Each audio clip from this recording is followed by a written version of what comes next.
Assalamualaikum warahmatullahi wabarakatuh. Selamat pagi anak-anak yang cerdas dimanapun kalian berada. Alhamdulillah pada hari ini kita masih bisa belajar bersama dalam channel Setija Belajar. Nah, sebelum pembelajaran dimulai, terlebih dahulu kita berdoa sesuai dengan agama dan kepercayaan masing-masing.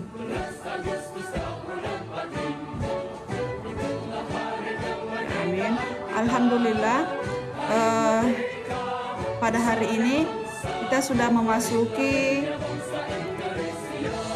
peristiwa dalam kehidupan tema 7, subtema 2, peristiwa kebangsaan seputar proklamasi kemerdekaan. Jadi bahasa Indonesia itu pernah mengalami masa penjajahan cukup lama. Selama penjajahan, bangsa Indonesia mengalami penderitaan. Oleh karena itu, bangsa Indonesia semangat untuk melepaskan diri dari penjajah. Namun usaha untuk memperoleh kemerdekaan ternyata tidak mudah. Indonesia harus melalui berbagai rintangan dan peristiwa sejarah yang perlu dicatat dan menjadi pelajaran bagi kehidupan bangsa. Nah, pada hari ini kita sudah memasuki subtema 2, pembelajaran 1. Namun sebelum memasuki materinya, terlebih dahulu melihat apa tujuan pembelajaran yang akan dicapai pada hari ini. Jadi tujuan pembelajarannya yang pertama, dengan membaca siswa dapat mengetahui peristiwa pembacaan teks proklamasi kemerdekaan dengan penuh kepedulian. Dengan membuat peta pikiran, siswa dapat mengidentifikasi peristiwa-peristiwa penting seputar pembacaan teks proklamasi kemerdekaan dengan penuh tanggung jawab. Dengan membaca, siswa dapat memahami kalor dapat mengubah suhu benda dengan penuh percaya diri. Dengan mencoba, siswa dapat mengetahui kalor dapat mengubah suhu satu benda dengan penuh tanggung jawab. Baik, materinya. Terbentuknya Negara Kesatuan Republik Indonesia tidak hanya cukup dengan pembacaan naskah proklamasi kemerdekaan pada tanggal 17 Agustus 1945. Namun, terbentuknya Negara Kesatuan Republik Indonesia melalui berbagai tahapan dan peristiwa. Tahapan dan peristiwa memperkukuh terbentuknya Negara Kesatuan Republik Indonesia. Saat ini pun kita masih harus tetap mempertahankan kedaulatan negara. Pada akhir bulan Juli 1945, Jepang menyetujui pemberian kemerdekaan kepada Indonesia pada tanggal 7 September 1945. Namun pada tanggal 6 dan 9 Agustus 1945, bom atom dijatuhkan sekutu di kota Hiroshima dan Nagasaki. Peristiwa itu mendorong diubahnya tanggal pemberian kemerdekaan Indonesia menjadi 24 Agustus 1945. Jadi inilah yang membuat Jepang menyerahkan kemerdekaan itu karena Jepang dijatuhi bomnya di kota Hiroshima dan Nagasaki. Kemudian pada tanggal 15 Agustus 1945,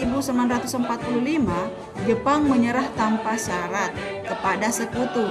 Akibatnya terjadi kekosongan kekuasaan di Indonesia. Kesempatan inilah yang dimanfaatkan oleh bangsa Indonesia untuk memproklamasi kemerdekaan.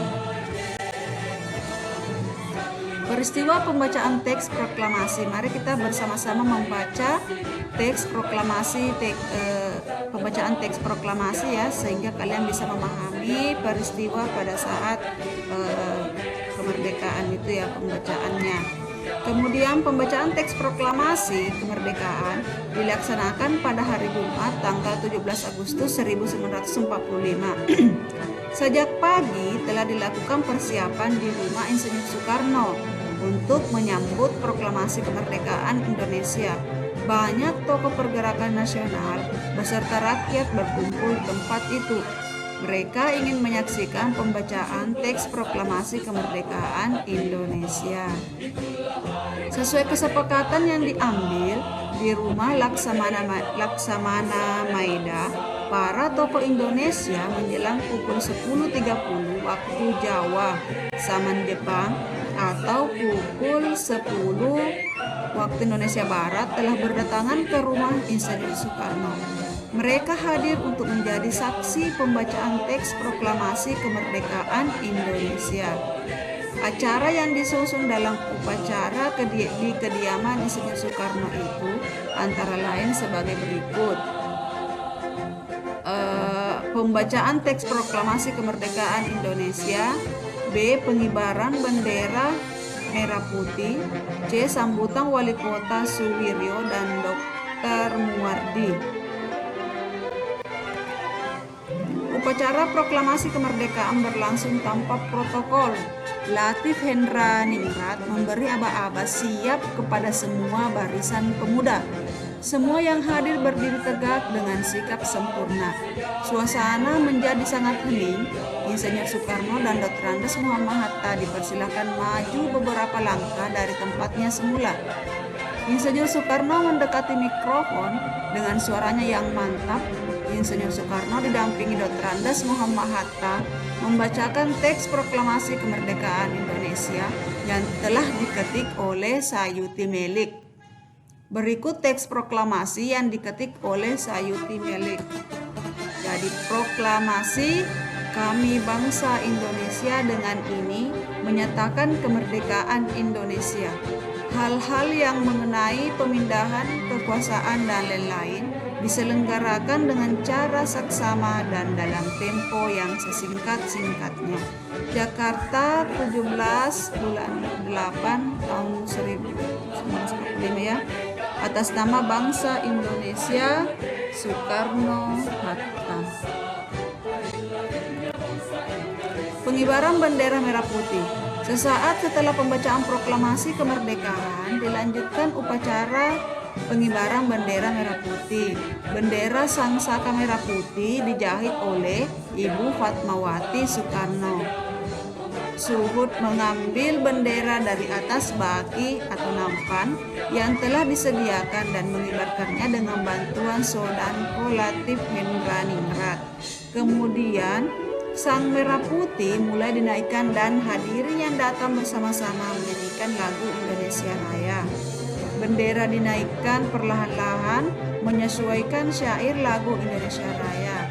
Seusai pengibaran bendera merah putih, acara dilanjutkan sambutan dari Wali Kota Suwiryo dan Dr. Muwardi. Nah, berdasarkan bacaan tadi, kalian dapat untuk lebih memahami materinya, bacaan sebelumnya ya. Apa judul bacaannya? Kemudian apa isi bacaan yang paling menarik? Jadi isi bacaan yang paling menarik menurut kalian dari bacaan sebelumnya ya. Kalor mengubah suhu benda. Kalor didefinisikan sebagai energi panas yang dimiliki oleh benda secara umum. Mengetahui adanya kalor yang dimiliki oleh benda dapat dilakukan dengan cara mengukur suhu benda tersebut. Jika suhu benda tinggi, kalor yang dikandung oleh benda juga besar. Sebaliknya, jika suhu benda rendah, kalor yang dikandung oleh benda juga kecil. Kalor yang dimiliki suatu benda bisa berubah-ubah, bisa naik, bisa juga turun, karena kalor dapat berpindah dari suhu tinggi menuju suhu rendah.